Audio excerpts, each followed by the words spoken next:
వాళ్ళకు ఒకటే మంట కేసీఆర్ కుటుంబానికి, వీడు మొత్తం ఆగం చేసిరు మనల్ని. రోజు పొద్దుగా లేస్తే ఏడ స్కాములు చేసిరు ఏం కథ అన్నా, నేను స్కామ్ బయట పెడితే ఆధారాలు చూపెడతానా లేదా, ఆధారాలు తీసుకొచ్చి చూపెడతానా లేదా. ఇక ఇప్పుడు నేను ఒక ఛాలెంజ్ చేసిన, తీన్మార్ మల్లన్న మంచోడు కాదంటే అరే ఈ 27 తారీఖు దాకా టైం ఇస్తున్నారా, ఈ రాష్ట్రంలో తీన్మార్ మల్లన్న ఇగో ఈ తప్పు చేసిన ఒక ఆధారం తీసుకొని రారా, నేను విత్డ్రా చేసుకుంటా అని చెప్పిన. ఇక ఇప్పుడు చేతులు తీసుకుంటారు ఎట చేద్దాంరా అని. మీరు ఏం చేయలేరురా బాబు. తీన్మార్ మల్లన్న తెలిసిన పుస్తకం ఆయన జీవితం. తీన్మార్ మల్లన్న ఏందో, తీన్మార్ మల్లన్న జీవితం ఏందో ఇక్కడ ఉన్నటువంటి నా సోదరులకు మా అన్నలకు తెలియదా? వీళ్ళతోటే కదా తిరిగిందంతా.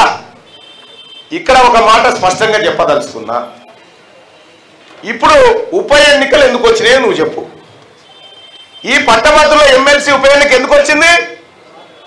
టిఆర్ఎస్ పార్టీ మాకు ఈ పదం వద్దని, మేము పట్టభద్రులతో మాకు సంబంధం లేదని ఆ తట్ట నడి బజార్లో దించిపోతే వచ్చింది కదా.